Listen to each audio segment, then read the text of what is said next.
we are taking a deep dive into the rapidly shifting landscape of Central European travel, the sudden backlash against hospitality technology, and the brand new economics of sustainability. And we have some incredible source material for this. We do. It's a total goldmine. We're looking at a late February 2026 broadcast of the Hungarian tourism industry show, Dunakavicsok. So, this isn't some polished PR brochure. This is an unvarnished insider's look at what hospitality executives, government strategists, and transport planners are actually saying to each other behind closed doors. It's rare to get this kind of transparency. Oh, totally. We're going to uncover why one city is generating as much tourism revenue as an entire neighboring country, why hotel execs are realizing that adding more tech is actually ruining the guest experience, and how the mental map of Europe is being completely redrawn. Okay, let's unpack this. Well, we really have to start with that idea of folding the map because it's the catalyst for everything else we're going to discuss today. Central Europe is currently undergoing this massive, multi-billion-euro rail revolution. Shrinking the physical and mental geography of the region. Exactly, and shrinking it fast. The source zeroes in on the newly opened Koralmbahn Railway in Austria. This is a 140-kilometer stretch of track, and it required boring a massive 33-kilometer tunnel straight through the Alps. Which is just a crazy engineering feat. It is, and the result is that it takes the trip from Graz to Klagenfurt down to just 39 minutes. They are pushing these trains at 250 kilometers per hour. Wow.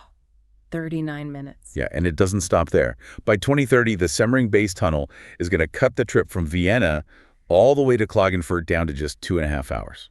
Right, and you also have the private operator Westbahn entering the Munich-Vienna-Budapest route by December of 2026. So you are seeing this really intense, high-capital competition for sustainable, high-speed travel. It's a total transformation of transit. Whoa, wait, let me push back on this a little bit. I mean, I understand the engineering marvel of a 33-kilometer tunnel, but from a purely consumer standpoint, does making a train 40 minutes faster actually change where people decide to vacation? Or does it just change how they get to the places they were already going to go anyway? What's fascinating here is the psychological concept of mental maps. Travel isn't just about kilometers. Right. It's about friction and time threshold. Right. When the travel time between two major cities drops below that magic threshold of 2.5 hours, the destination fundamentally changes categories in the consumer's brain. How so? What does that look like in practice? Well, think about it. If a trip takes 4 hours, it requires planning. It's a weekend getaway. You need to book a hotel, pack a bag, figure out an itinerary. Yeah, that's a whole ordeal. Exactly. Yeah. But when that same trip drops to an hour or two, it becomes an impulse day trip. You wake up on a Saturday, look at the weather, and decide to just pop over to another country for lunch and a museum visit. Which fundamentally alters local economies, right? Because you're suddenly flooding a destination with people who are buying restaurant meals and retail goods, but they are absolutely not booking hotel rooms. Bingo. It changes everything about how a city monetizes its visitors. And speaking of the sheer volume of these travelers, the cultural disparity in the source data was just striking to me. Austrians currently travel an average of 2,335 kilometers per person annually by rail. Which is an enormous figure. I mean, they are second in the entire European Union, trailing only Switzerland. Right. But then you look right next door at Hungary, and the average citizen there is traveling just 800 to 1,000 kilometers a year by train. Yeah, less than half. So there is a massive cultural difference in how rail is actually utilized as a primary mode of transit. Oh, and by the way, just a fun practical detail for you listening. MAV and Linz Tourism have this partnership going on right now. Oh, yeah, saw that. Yeah, if you use the code MAV2045, you get 25% off a Linz card. Just a nice little perk if you're out there riding the rails. That's a great tip. But here is the critical pivot for these destinations. Because rail travel is becoming ultra-fast, they're going to be hit with this new wave of high-frequency day trippers. Right. And if you flood a historic city or, say, a pristine lake with thousands of impulse visitors every single weekend, your local resources will literally snap unless you adapt. This is why sustainability is no longer just a nice-to-have. So what does this all mean? From the industry chatter in the broadcast, it really sounds like sustainability has shifted from a fringe marketing tactic, just putting a little green leaf emoji on your hotel website, into a strict operational survival strategy. Precisely. I mean, Austria is currently tearing up its old master plan T for tourism and replacing it with a totally new vision T strategy. Master plan to vision. Right. A master plan implies rigid building, concrete, physical infrastructure.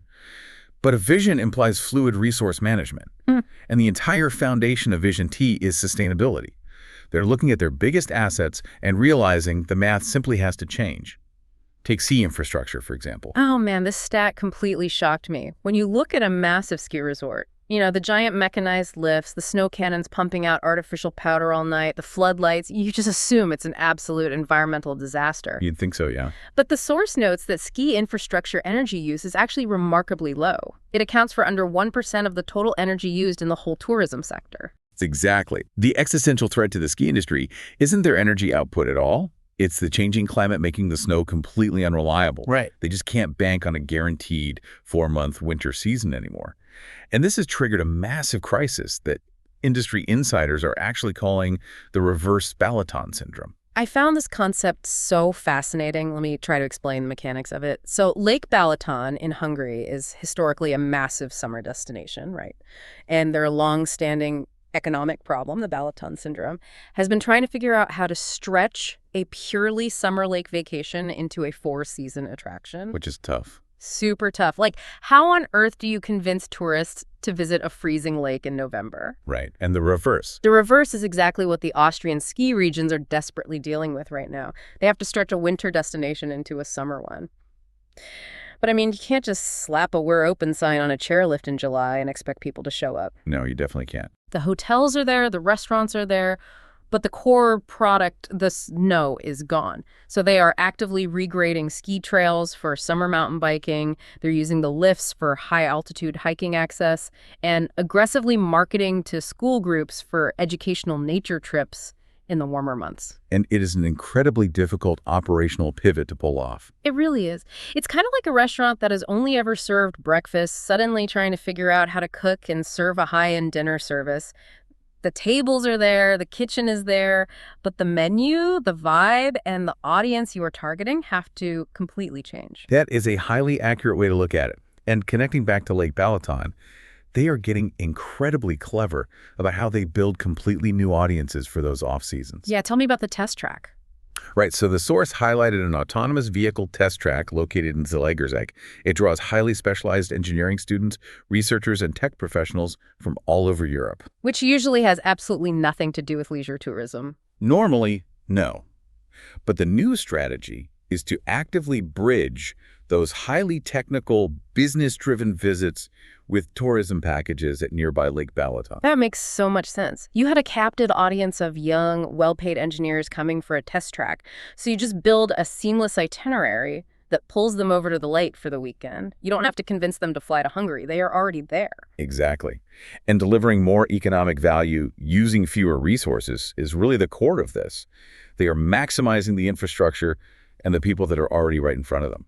Because ultimately, all of these destinations are fighting a massive post-pandemic battle for the tourist wallet, right? And the strategies to capture that money are wildly different depending on where you look. Oh, totally. Let's look at the data from the Ferien Messe, the massive holiday fair in Vienna. They just pulled in 86,000 visitors, which is steadily crawling back toward their pre-COVID peak of around 150,000. It's basically the ultimate barometer for consumer travel confidence in Central Europe. If you want to know what travelers are willing to buy, you look at what actually stops them on the floor of that fair. And what stopped them in their tracks was a plastic toy. Yeah. Hungary managed to steal the show by bringing a massive 2.5-meter-long Lego model of Lake Balaton. It sounds almost too simple, but you really have to understand the psychology behind it. It wasn't just a toy. It was a highly calculated nostalgia machine. Right. By building the lake out of Legos, they successfully captured the attention of Austrian travelers who remembered vacationing at Balaton in the 80s and 90s.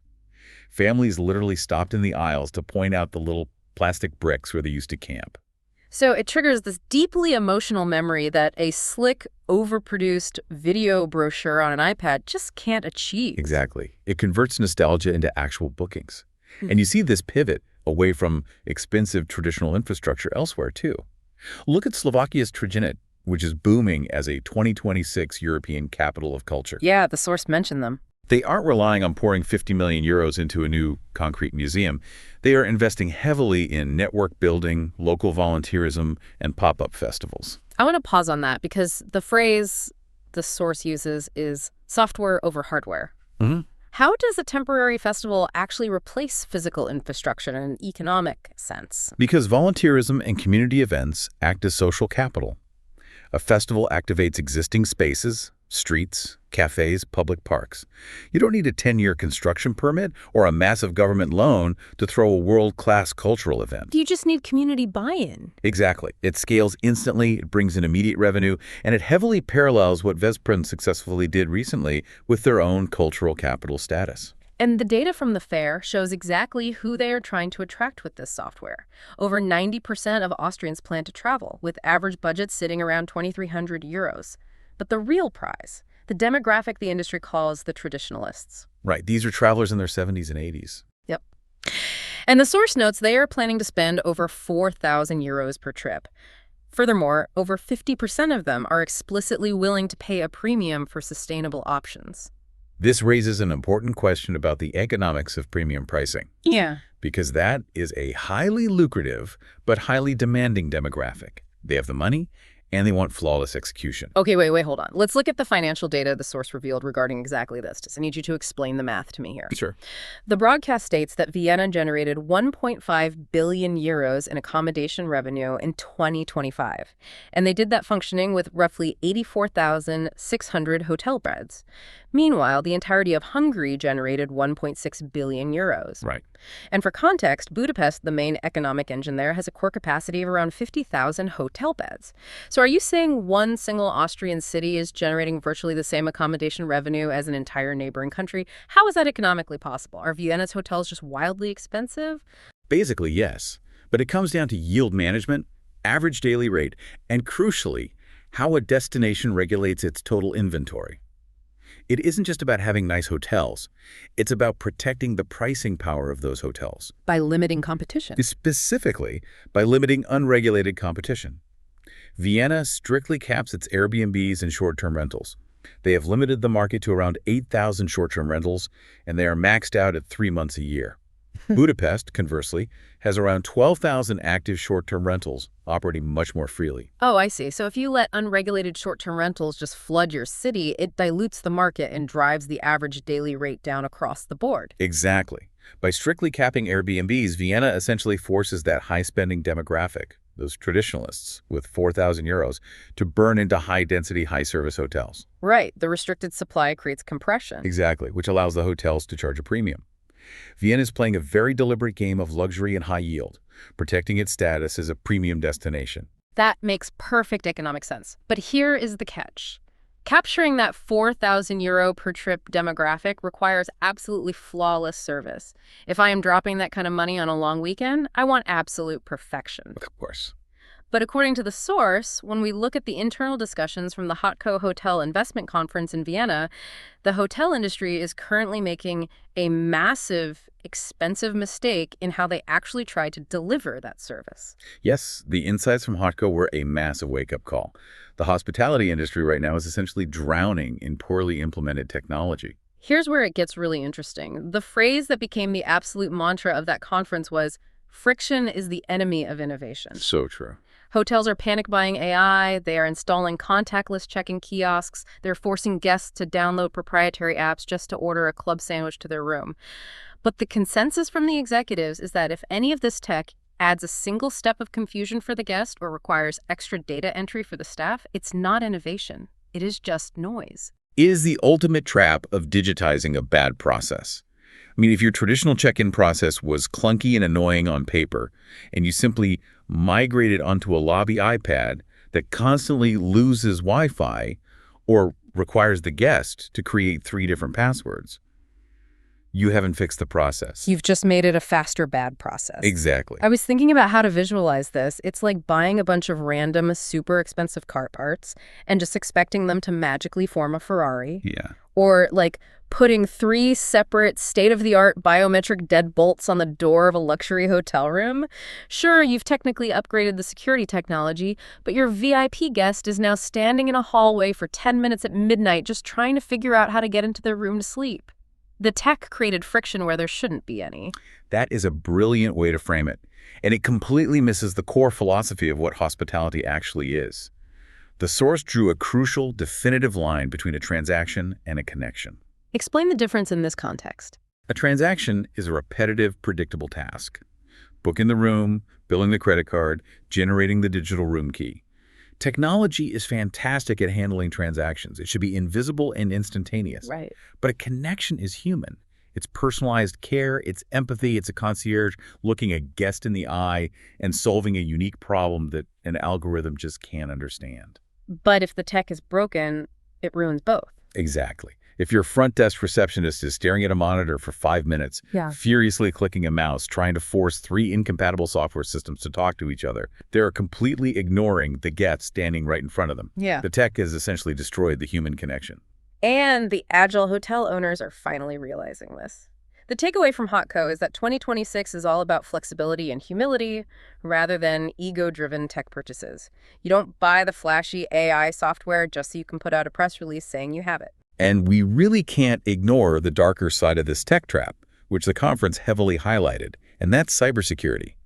This has escalated from being an annoying IT department headache to a top-level owner issue. Because relying on major corporate brand standards just no longer guarantees your security? Precisely. Just because a hotel has a major global brand name on the building doesn't mean your personal data is safe from a breach, or worse, physical proximate IT risks. We're talking about severe vulnerabilities like hidden cameras on Wi-Fi networks in rooms. Oh, wow, yeah. The more digital entry points and proprietary apps a hotel forces into a space, the more vulnerable the entire ecosystem becomes. Which leads back to the main point: genuine human interaction, completely free from digital surveillance or clunky interfaces, is rapidly becoming the ultimate premium luxury. The goal of technology shouldn't be to replace the human. It should be to free up the human's time to actually be hospitable. So let's zoom out and look at the grand strategy here. You have a region where high-speed trains are moving day trippers faster than ever, ski towns are desperately trying to learn how to serve summer hikers, destinations are fighting tooth and nail for high-spending seniors, and hotels are trying to fix their broken technology. How do you possibly unify all of that chaos? You codify it. You bring it up to the highest level of international government standards, and that is exactly what Central Europe is executing right now. Right. The source detailed a major summit held in Budapest by the Global Sustainable Tourism Council, or the GSTC. And they didn't just send low-level reps. You had the CEO, Randy Durbin, and the European director, C.B. Mitchell-Janke, right there on the ground. Now, why should a local hotel owner or a listener care that 2 global executives flew into Budapest? Because their physical presence signals massive capital movement. The GSTC isn't just some organization that hands out nice plaques. Their certification is rapidly becoming a prerequisite for international green investment funds and major corporate travel contracts. If you aren't certified, the big money simply won't flow to your region. And the Hungarian government knows this, which is why they used the summit to announce a massive 12+1 point strategy. They are elevating the role of the Danube River and actively working to create a golden triangle of tourism between Vienna, Bratislava, and Budapest. It's an incredibly ambitious logistical play. And they position the city of Győr as the turntable for this entire ecosystem. What does turntable actually mean in tourism logistics? It means operating as a physical hub-and-spoke model. Instead of tourists flying into Vienna, staying 3 days, and leaving, a turntable city like Győr acts as a distribution center. Oh, I see. Yeah, they are specifically looking at utilizing the Twin City Liner boat network to move tourists sustainably down the river, using Győr as the pivot point to disperse them into the wider region. But the absolute biggest move from this summit is their roadmap to make Lake Balaton Hungary's very first GSTC-certified sustainable destination. They're actually using Austria's Burgenland region as the blueprint. Because Burgenland is made up of 171 different settlements, and they already managed to get regional sustainable certifications. Lake Balaton has 178 settlements, so the scale and the political complexity are almost identical. But let me ask you, how does official certification actually fix the chaos we've been talking about? Is it really just a sticker on a window? If we connect this to the bigger picture, certification is the ultimate antidote to the friction we just spent time dissecting. Think about the logistics. To get a sprawling region, of 178 independent settlements certified. You absolutely cannot have them working in isolated silos. Right. They have to coordinate. Exactly. Certification forces an entire economic ecosystem. The luxury hotels, the regional train operators, the local agricultural farmers, the municipal governments, to actually sit at a table and agree on a unified, measurable operational standard. So it forces the systems to actually talk to each other. Exactly. It shifts sustainability from being a meaningless marketing buzzword into a strictly accountable baseline. It ensures that the high-speed train schedules line up seamlessly with the hotel check-in times, which line up perfectly with the local food supply chains. It is the ultimate systems engineering for a destination. Which brings us full circle, really. We started this deep dive looking at how 39-minute bullet trains in 33-kilometer tunnels are actively rewriting the mental maps of Central Europe, turning weekends into day trips. We explored the operational headache of the reverse Balaton syndrome, where ski towns are desperately learning to cater to summer hikers. It's a massive shift. And we saw how Austrian traditionalists with 4,000 euro budgets are demanding absolute perfection, and how hotels are finally waking up to the reality that forcing a clunky app on a VIP guest is not a luxury amenity flawless human connection is. It really is a fascinating snapshot of an entire region rewriting its own economic rules in real time. So for you listening, the next time you book a trip, take a moment to look around at the invisible mechanics of your vacation. Notice the friction. Does the hotel's technology actually make your life easier? Or is it just making the receptionist stress out behind the desk? Observe how the destination itself is managing its resources.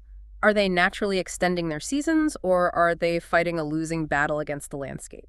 And consider this.